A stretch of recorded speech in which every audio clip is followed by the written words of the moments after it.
নমস্কার দর্শক বন্ধুরা, আমার চ্যানেলে আপনাদের স্বাগত জানাই।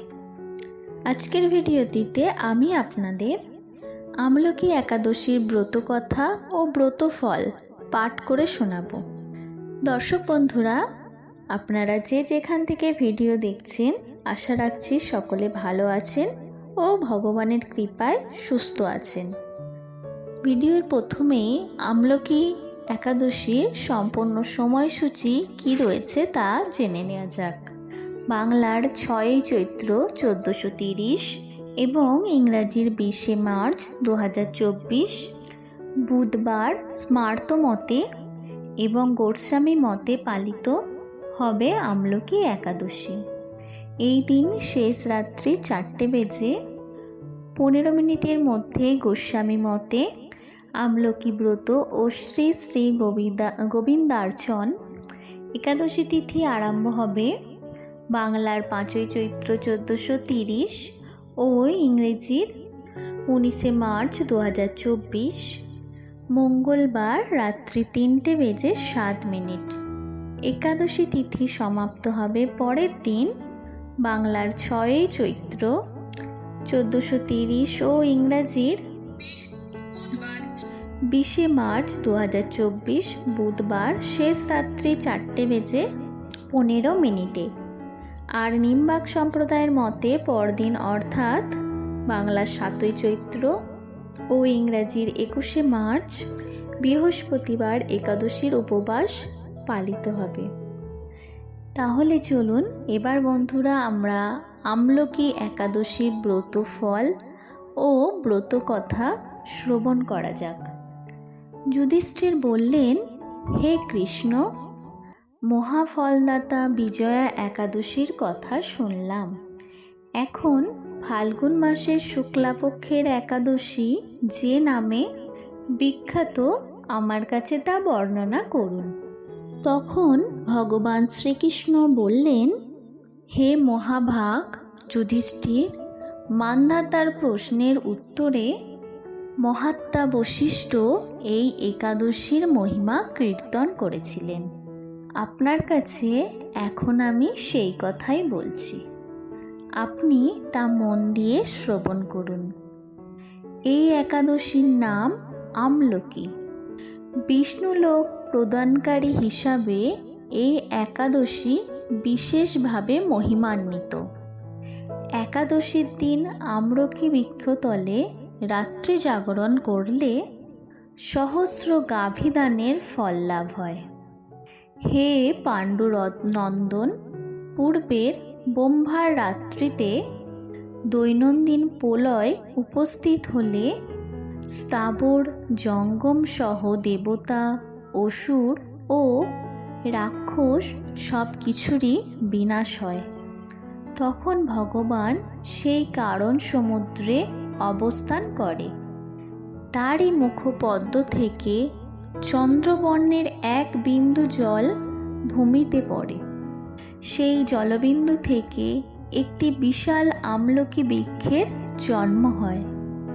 এই বৃক্ষের স্মরণমাত্র গোদানের ফল, দর্শনে তাহার দ্বিগুণ, এর ফল ভক্ষণে 3 গুণ ফল লাভ হয়।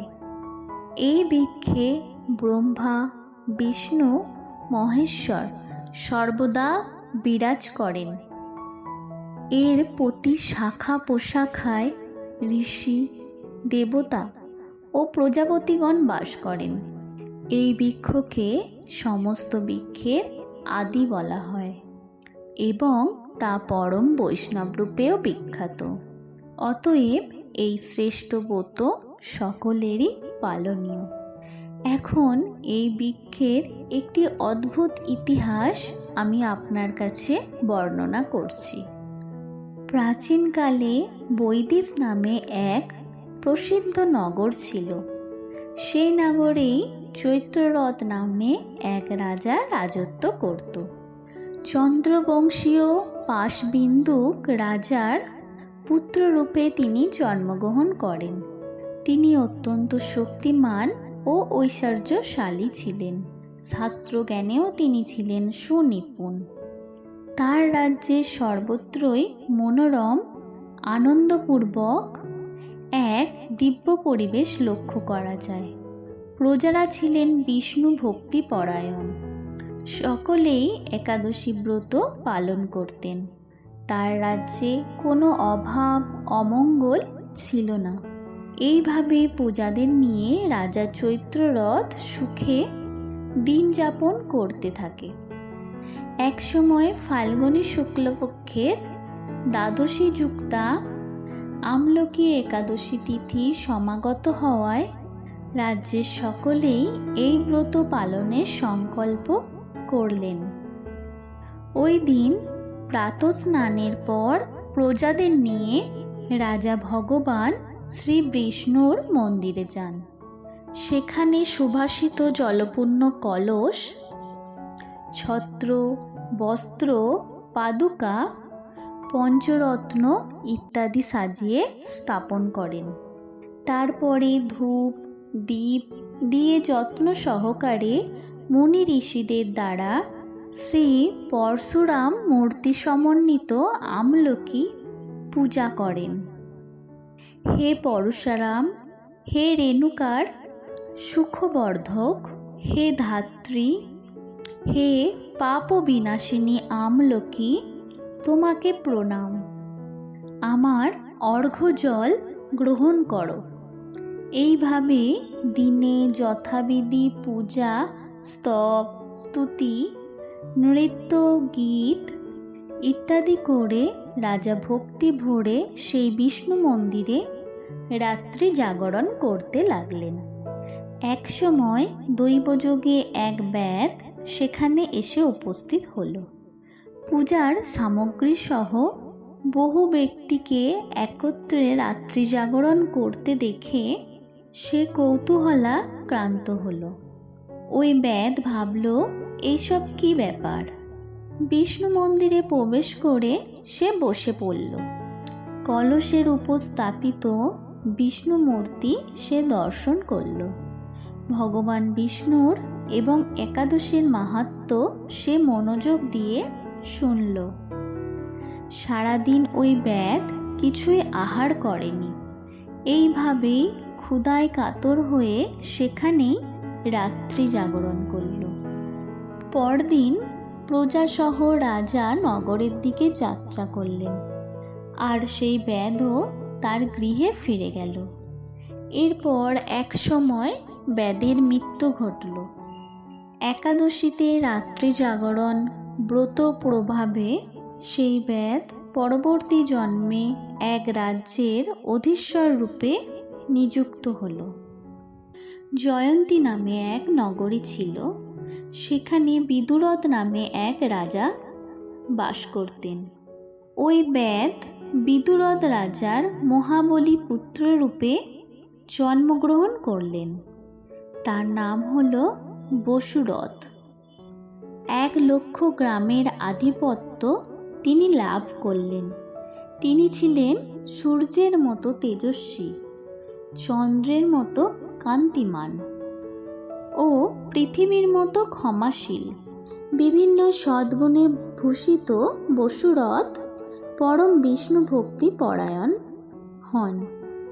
এই মহাদাতা রাজা একবার শিকার করতে গিয়ে পথ ভুলে যান। গভীর জঙ্গলের মধ্যে ক্ষুধায় পীড়িত হয়ে তিনি ক্লান্তিবশত শুয়ে পড়েন। এমন সময় কতগুলি পর্বত নিবাসী স্বেচ্ছ রাজার কাছে এসে রাজাকে নানানভাবে উৎপীড়ন করতে থাকে। রাজাকে তাদের শত্রু বলে মনে করে তারা তাকে হত্যা করতে চায়।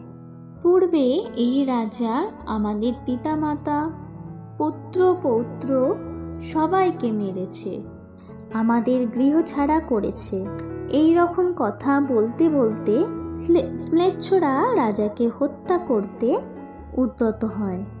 তারা বিভিন্ন অস্ত্রশস্ত্রে রাজাকে আঘাত করতে থাকে, কিন্তু আশ্চর্যের বিষয় তাদের সকল প্রচেষ্টায় ব্যর্থ হতে থাকে। তারা রাজার ক্ষতি সাধন করতে অক্ষম হয়। তখন রাজার শরীর থেকে নানা অলঙ্কারে বিভূষিতা এক পরমা স্ত্রী সুন্দর মূর্তি আবির্ভূতা হন। মহাশক্তি ধারিণী ওই নারী অল্প সময়ের মধ্যে সকল পাপী ম্লেচ্ছকে নিধন করেন। রাজার নিদ্রা ভঙ্গ হয়। এই ভয়ানক হত্যাকাণ্ড দেখে রাজা অত্যন্ত বিস্মিত হন। তিনি বলতে লাগলেন, আহা, আমার শত্রুদের হত্যা করে কে আমার প্রাণ রক্ষা করল? এমন কৃপালু কে আছে? আমি তার প্রতি আমার কৃতজ্ঞতা প্রকাশ করছি। এমন সময় দৈববাণী ঘটে গেল, ভগবান কেশব ব্যতীত শরণাগতকে রক্ষা করবার আর কেই বা আছে? তিনি শরণাগত পালক। দৈববাণী শুনে রাজা ভক্তিযুক্ত চিত্তে গৃহে ফিরে এলেন। তারপর প্রজাসহ মহাসুখে ইন্দ্রের মতো নিষ্কণ্টক রাজ্য ভোগ করতে লাগলেন। ঋষি বশিষ্ঠ বললেন, হে রাজন, যে মানুষ এই পরম উত্তম আমলকি একাদশী ব্রত পালন করেন তিনি নিঃসন্দেহে বিষ্ণুলোক প্রাপ্ত হন। অথ আমলকি একাদশী ব্রতকথা ও ব্রতফল সমাপ্ত। আশা করছি ভিডিওটা আপনাদের ভালো লেগেছে। ভিডিওটিতে একটি লাইক, কমেন্ট, সাবস্ক্রাইব করে পাশে থাকবেন। ধন্যবাদ।